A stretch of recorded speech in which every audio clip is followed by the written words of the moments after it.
Fala aí, Fernando. Beleza? Mais uma vez estamos aí. Tamo junto. Cara, e hoje a gente vai falar sobre teologia. Teologia. O que é a teologia pra gente, hein?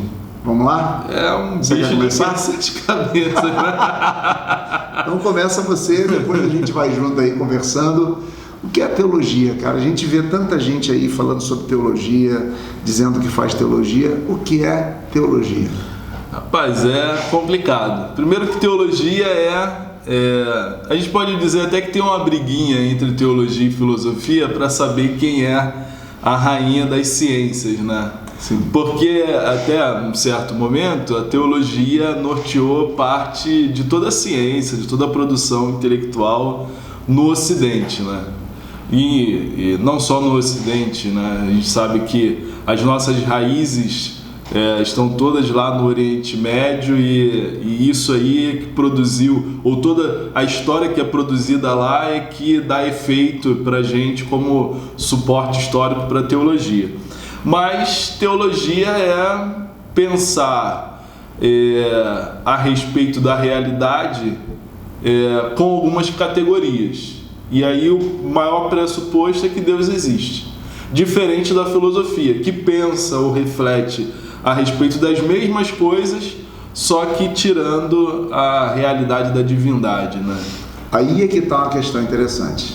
Eu acho que eu pondero aí, porque a gente sempre, categoricamente, a gente ouve no dia a dia, comumente, naquela conversinha de bar, o pessoal fala assim, teologia é o estudo acerca de Deus. E aí eu entro bem em parafusos, né? Porque é como se a gente pudesse colocar Deus, diminuí-lo e colocá-lo num tubo de ensaio e dizer assim, eu estou pesquisando sobre esse cara aqui, sobre essa coisa. Nós coisificamos Deus, o que é de fato categorizá-lo ao extremo e dizer assim, é isso que eu estudo. Quando na verdade, né, a gente pega todas as culturas, desde as mais antigas que temos notícia, a chinesa, enfim, nós pegamos todas as culturas e a teologia se mostra não um estudo acerca de Deus, mas um estudo acerca das coisas relacionadas à divindade. Sim. Né? Foi Agostinho que dizia que a teologia, para Agostinho, teologia e meio que teologia sistemática é a mesma coisa, né? Mas Agostinho, ele de alguma forma ele vai apontar que quando você está estudando essas questões relacionadas a Deus, isso é teologia. Então, teologia não é um estudo acerca de Deus, mas acerca daquilo que disseram, daquilo que experimentaram e daquilo que afirmaram ser Deus. Sim. E a gente pode dizer que tem teologia em todas as culturas, em todos os povos, né? E de todas as formas, né? De várias matrizes. Teologia não é só a teologia evangélica ou a teologia cristã, está para além disso, tem mais do que isso, né? Eu gosto da ideia, né, que o Karl Rahner vai dar sobre teologia que caminha aí nessa mesma esteira, né? Teologia é, antes de tudo, para ele, afirma o Rahner, é uma antropologia. Então, afirmar que a teologia é um discurso, o estudo a respeito de Deus, primeiro a gente esbarra com Deus, né? Sim, sim. Então Deus não pode ser estudado, Deus não pode ser posto, como você falou, num tubo de ensaio, não pode ser experimentado, não é experienciado a partir, né, do nosso controle, do nosso domínio. Então, quando você fala de teologia e você fala do relacionamento do homem com essa matriz de pensamento, você fala de antropologia. Ou seja, antes de tudo, teologia é pensar a respeito do próprio homem, a respeito da própria natureza humana, que caminha em direção à compreensão transcendente, a ideia de Deus.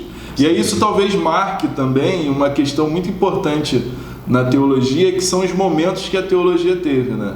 A teologia, ela pode ter tido aí um começo na reflexão judaica a respeito da revelação, depois ela tem uma reflexão posterior dos pais da igreja, ou para os católicos, os padres da igreja. Depois a gente caminha na Idade Média até a virada antropológica. Sim. Sim. Então você tem esses momentos da teologia que cada um vai marcar um modo de pensar a teologia, de refletir sobre a teologia.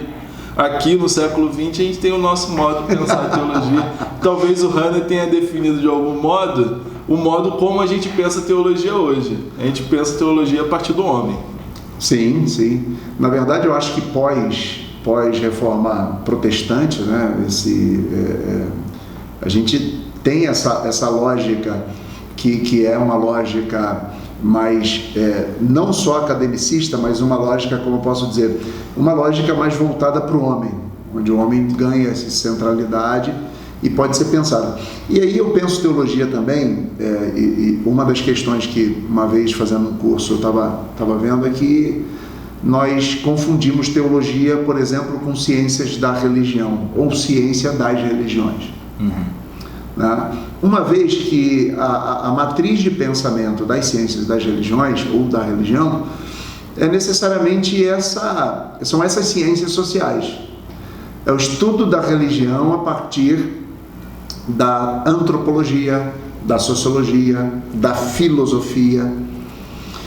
E a teologia, ela tem uma questão que diferencia, né, ela da ciência das religiões e ela da filosofia, que é o critério de verdade e de fé. A revelação como um dado é teologia. Acho que a gente podia, no meu modo de enxergar, não sei se você concorda, é exatamente, se eu pudesse dizer qual é a diferença entre antropologia, filosofia e a teologia, é a revelação, é o dado de fé. É a revelação como um dado de fé numa categoria de verdade. Então a gente tem um elemento. Enquanto a antropologia não tem esse dado e estuda o homem sem o dado a partir dos fenômenos, né? A partir da materialidade da fé. Isso. E não a partir dos pressupostos da fé. Isso. A teologia trabalha com esse critério de verdade porque tem um pressuposto de fé. Deus existe. Voltando a Agostinho, né, ele diz que a teologia é o estudo das coisas religiosas. E eu lia isso e assim, você vê uma determinada cultura e as pessoas estão sacrificando a um Deus, né? E aí você, a partir disso, é um dado antropológico. A antropologia olha aquilo como um fenômeno humano. A teologia vai olhar aquilo a partir da lógica de pensamento de uma revelação, de um Deus que se mostra, que se revela, e de homens que tentam alcançá-lo, sei lá. Então, eu acho que isso é muito interessante pensar. Bom, a revelação é o ponto, né, da teologia. É sobre a revelação que nós estudamos teologia. Sem o dado da revelação, a gente não consegue fazer teologia nem se imaginar pensando a possibilidade de que ela tenha concretude, que ela tenha algum efeito nas nossas vidas. É a partir do dado da revelação que a gente pode falar a respeito de Deus, porque sem esse dado da revelação também não existiria nem a teologia. Agora, um ponto que eu acho importante de pensar isso como diferença, né, entre teologia, antropologia ou ciência da religião, filosofia da religião, é aquilo que o Barth pontuou, né? Se a teologia ela é uma ciência que se dá com a revelação, então ela não tem necessariamente a influência ou de se ancorar na filosofia, na antropologia, nem na sociologia, mas ela pode se utilizar dessas ferramentas de pensamento para construir seus referenciais. Ela não se fundamenta nessas ciências, mas ela utiliza elas como modo de acessar a revelação. O Barth, mais do que qualquer outra pessoa, negou qualquer tipo de influência sistemática da filosofia ou de qualquer área da ciência. Mas o Tillich não. O Tillich já via a teologia como uma parceira, por exemplo, da filosofia. Sim. A filosofia faz as perguntas que seriam para ele as perguntas existenciais, e as e a teologia daria essas respostas, né? O método aí de correlação do Tillich tinha a ver com isso, com as perguntas últimas e com as respostas últimas. Eu acho que isso, Deus. Sim, eu acho que isso até ajuda a gente a entender a história da teologia cristã, né? Principalmente depois do século III ali, aqueles concílios todos, né? A proximidade da teologia e da filosofia.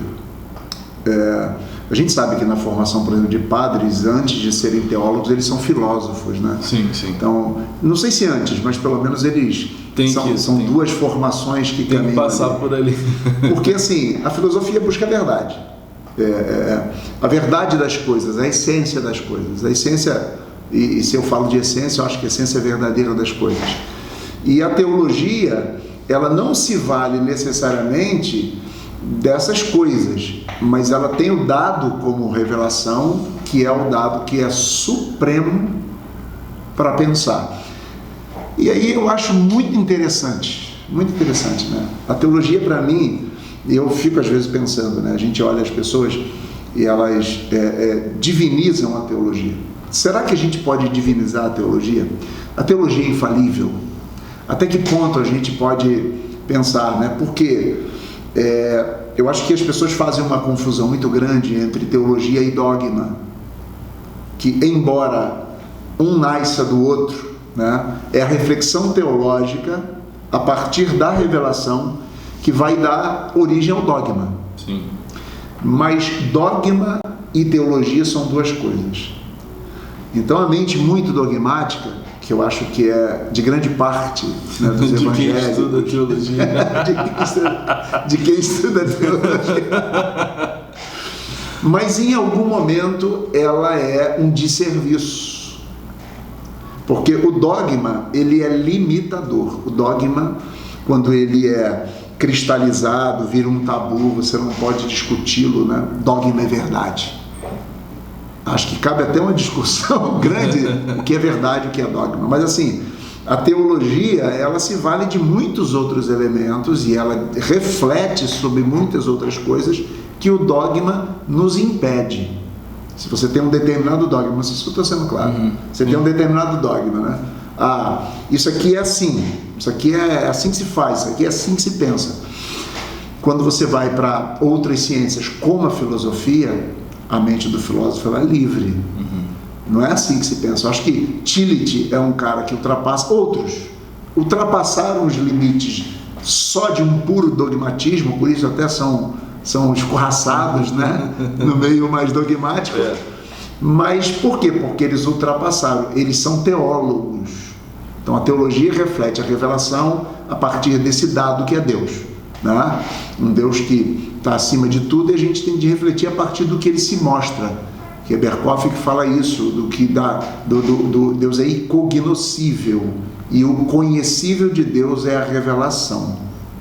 Então, acho que precisa pensar nisso, né? Para pensar o que é a teologia, pensar que teologia não está limitada pelo dogma, não está limitada pela... A gente tem alguns marcadores nesse sentido, né? De tempo também. Se a gente pensar o surgimento aí dos estudos de teologia, né? A teologia ela surge apoiada sobre uma matriz filosófica que é a platônica, e depois, claro, que é a aristotélica e tudo mais. Só que ambas as matrizes filosóficas, seja platônica ou aristotélica, elas trabalham com o conceito de verdade a partir do que é universal, do que é unívoco, né? Da unidade do pensamento. Então, a ideia de um mundo metafísico dá unidade no pensamento a respeito de qualquer coisa, seja na área da filosofia, seja na área da teologia. A ideia de dois mundos, um mundo que é a coisa extensa, que é as coisas visíveis, como reflexo de um mundo transcendente, de um mundo mais puro, o mundo das ideias, deu unidade ao pensamento. Então, até um certo momento, era bom que a teologia se aliançasse com uma matriz metafísica, porque deu conta de expandir as ideias, o pensamento teológico. Mas depois a gente foi percebendo que a teologia ela se engessou. Uma vez que eu tenho esse mundo das ideias, que é o mundo da verdade pura, excelente, e o mundo das coisas, os fenômenos, a nossa existência, as nossas experiências, elas estão voltadas em função do que é puro, do que é perfeito. Como se existisse isso que é puro e é perfeito e todas as outras coisas pudessem ser descartadas. Bom, se a sociedade, o mundo evoluiu ao ponto de colocar sobre questão o mundo metafísico, agora a experiência manda. Então, uma vez que a experiência mande, surge a possibilidade de pensar várias formas de teologia e de acessar o pensamento teológico sem essa questão da verdade, né? Como se a teologia ela fosse tuteladora da verdade. Sim. Como se nós pudéssemos dominar a verdade, como se nós conhecêssemos a verdade. E aí a teologia passa a ser, sobretudo no século XXI, depois do século XIX e início do século XX, passa a ser um estudo a respeito da busca da verdade. Sim. Ela se aliancia a uma... seria a busca, uma espécie de busca de Deus, né? Busca de Deus. O homem passa a buscar Deus sem ter a pretensão de dominá-lo, de ser tutelador de Deus. Sim. Agora a gente busca Deus e a experiência domina a reflexão teológica e não mais aquela ideia de que existe uma verdade fundamental, dogmática, que é daí que surge o dogma. O Sim. dogma surge a partir da fixação da verdade. Uma vez que a verdade já não reside mais no dogma, a gente não pode afirmar mais o dogma como essencial à prática de fé. Sim. Mas também não pode desprezar o dogma, porque Claro. o dogma de alguma forma nos lembra o percurso teológico que a gente fez. Por isso que a gente fica revisitando ele sempre. Até as nossas experiências, em alguma medida, são mediadas por dogmas. Sim. Né? Nós nos limitamos também por isso. Eu acho muito interessante quando a gente faz essa análise. Por quê? Porque o final do século XIX e o começo do século XX está marcando uma mudança no mundo, uma mudança que essa modernidade trazida, né, pelo iluminismo, etc. e tal, é uma modernidade que está no seu percurso se desenvolvendo. E é no século XX que surge um movimento que é chamado movimento pentecostal. Aí nós temos uma coisa muito interessante quando você fala sobre a experiência, que eu acho que é um dado importante para a teologia e na própria definição do conceito de teologia moderna. Por quê? Nós protestantes caminhamos desde a Reforma Protestante com sola scriptura. E nós confundimos muito sola scriptura com sola teologia. Teologia sim. Reformada, tal, essa coisa toda. Mas essa é uma questão bem ampla. Mas nós trouxemos isso até o século XX. Aí surge um movimento que, para além do dogma, que para além do, entre aspas, sola scriptura, eu diria que acrescenta um outro sola experiência. Porque ele diz assim, eu tive a experiência, eu falei em línguas. E aí nós temos um dado novo na teologia que diz que a experiência é um sinal do batismo com o Espírito, o batismo no Espírito, que é esse momento no mundo que vai desembocar na década de 30 com a escola de Chicago, que é a escola do dado qualitativo para a pesquisa da antropologia, da sociologia. Não é mais quantidade, não é quantitativo, é qualitativo, onde a fala do outro tem lugar. É isso que está explodindo no mundo, né? Essa ideia pentecostal passa na cara nossa, dos batistas, dos presbiterianos, dos reformados, um elemento. Tem coisa a mais aí. Não, tem coisa a mais. Tem coisa a mais que não precisa ser infalível, mas que precisa ser levada em consideração. Sim. Se a gente olhar a história, o catolicismo eles tinham mais, ou eles têm, né, mais possibilidade de pensar a teologia aliançada à experiência, porque eles têm uma dimensão mística, né, apofática a respeito de Deus. Então, a ideia de ter uma experiência com Deus e de dar sentido a essa experiência na matriz do pensamento teológico vigente já é coisa que São João da Cruz, Madre Teresa de Calcutá, se a gente for um pouquinho mais no passado, ali na Alemanha, o mestre Eckhart. Então você tem uma abertura maior à experiência. A fé protestante, que é muito mais sistemática... Eu diria, antes de tudo, a fé católica, ela é uma fé que se vale da história da igreja, da praxis da igreja, que é movida também pela experiência. Isso aí. Então isso o tempo todo, né, na teologia católica, isso é muito vivencial. É uma construção histórica de não só baseado no texto, mas baseado nas experiências, nas vivências históricas. Na tradição da igreja. A tradição da igreja vai construindo uma teologia. Mas continua, desculpa.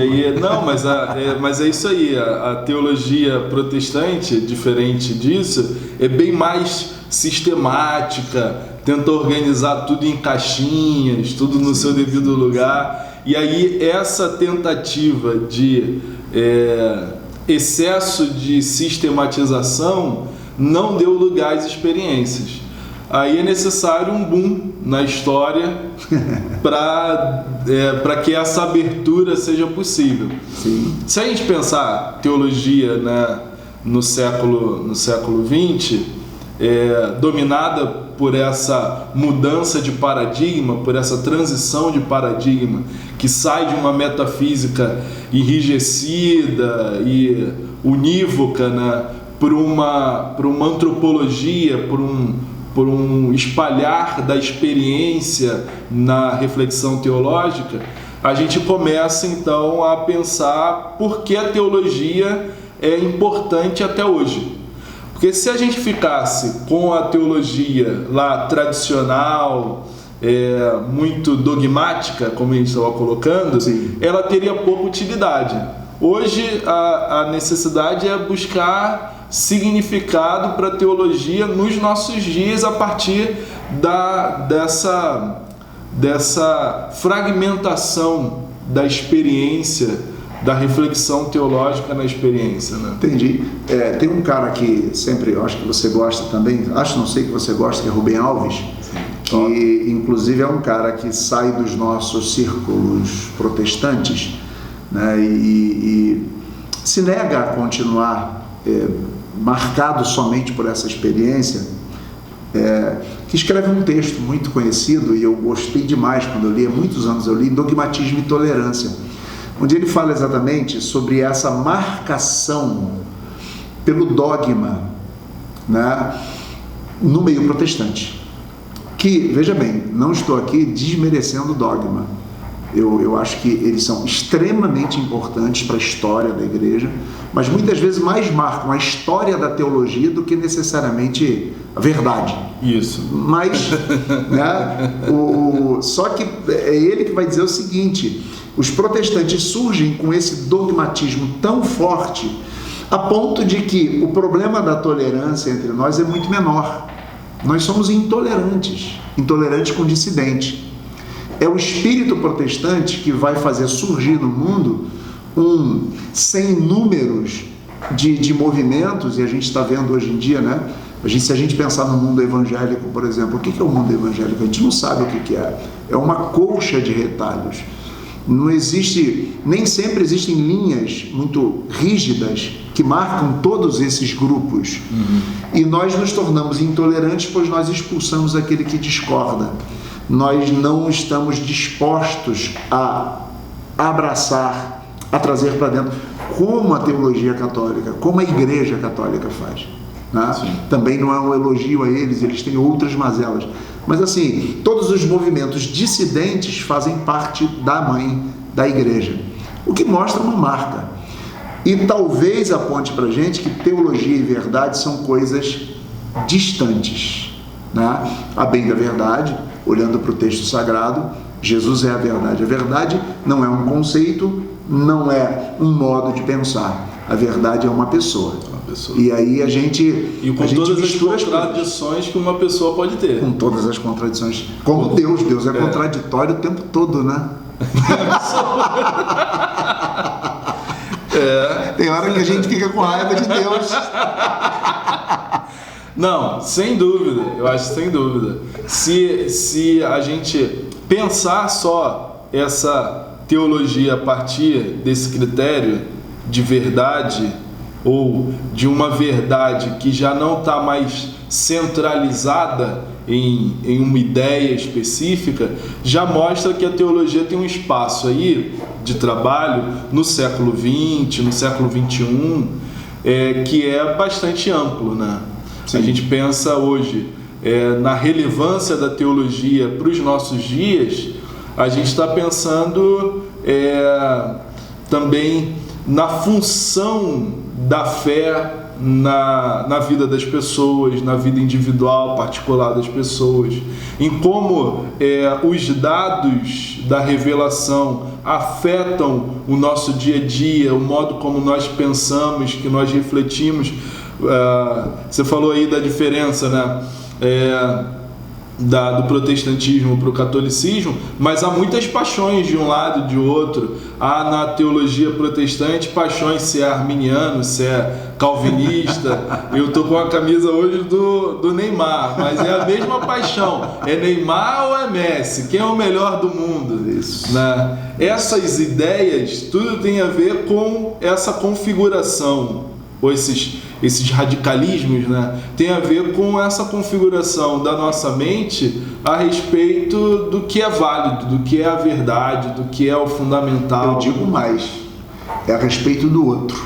Sim. Porque toda vez que eu tenho um jeito de pensar, e veja bem, talvez tenhamos na teologia algumas linhas, alguns eixos duros que pouco se pode acrescentar. Então, assim, nós poderíamos dizer que na teologia existem questões relacionadas à verdade que talvez pouco se tenha a discutir. Tá, mas talvez seja algo muito essencial, muito pequeno.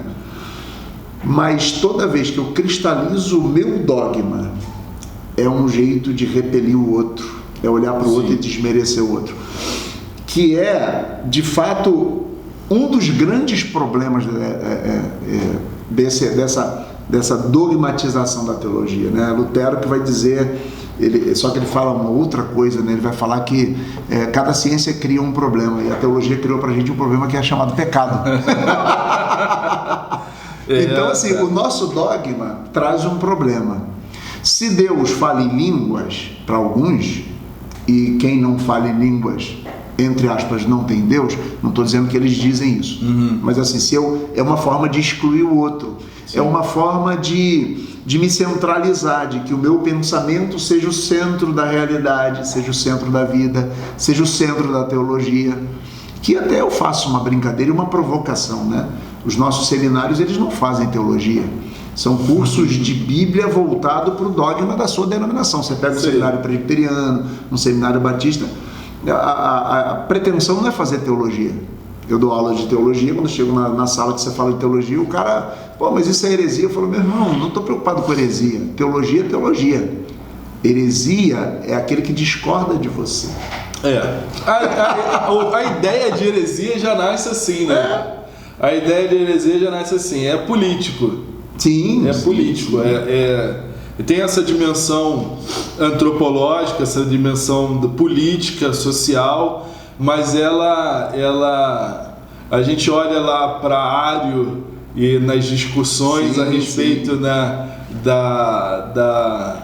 encarnação, dos efeitos do corpo de Cristo e tudo mais. Se a gente pensar aquelas disputas até o Concílio de Nicéia, todas elas são vencidas de maneira política. É a política que vence. E aí a gente coloca na conta da heresia todas as diferenças que a gente tem. Então, heresia é de fato discordar, é político. O herege é o que perdeu na história, né? Perdeu na história. Porque quem venceu que escreveu teologia. Isso aí. Agora, não é só quem vence e escreve história, não. Escreve teologia também. Isso deixa pra gente faz um link, né? Da importância de pensar teologia, e fica aí a dica para os novos vídeos, sobre essas teologias afirmativas, a teologia das minorias. Sim. A teologia daqueles que... Né, porque você vê, nós pensamos teologia a partir do branco, do mundo anglo-saxão. É assim que a gente faz teologia, né? E também ali com marcação, Alemanha, aquela coisa toda, Mas enfim, quando nós vemos uma teologia negra, um negão, cara, o cara saiu da senzala para fazer teologia.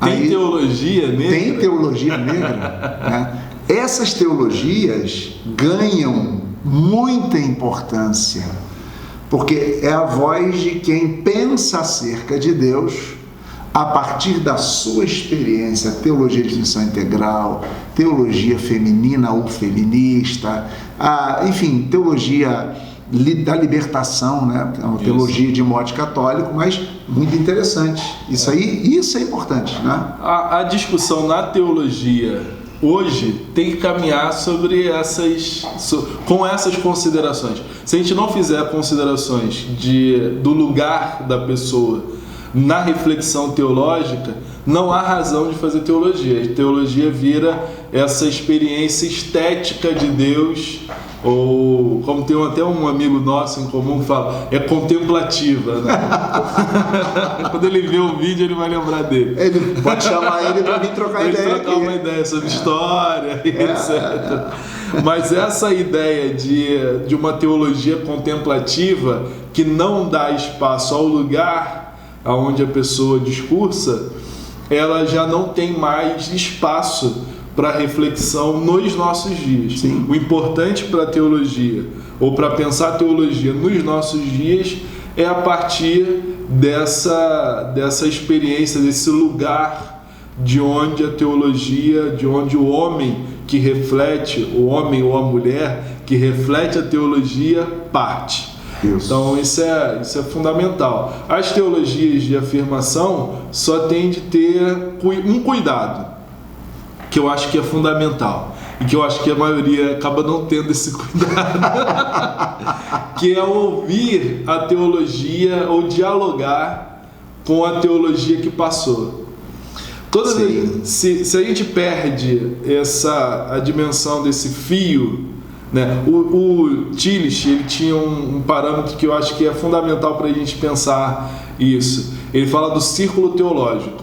Então, se você pode ter acepções sobre teologia diversas, mas você tem que entrar no círculo teológico. O círculo teológico é denominado como essa linguagem que compõe a teologia, e que você só dá conta dela quando você lê, quando você dialoga com quem veio no passado. Sim. Então eu acho isso fundamental. Uma teologia para o século XXI, ela tem de ter a dimensão do lugar, do espaço de reflexão do sujeito que flexiona sobre Deus, a respeito de Deus e a realidade, tendo em vista a história que conduziu ele a essa reflexão, que é dialogar lá com Calbart, com Tillich, com Santo Agostinho, com Tertuliano, com essa galera morta aí, que ainda fala. Mais viva do que morta, né?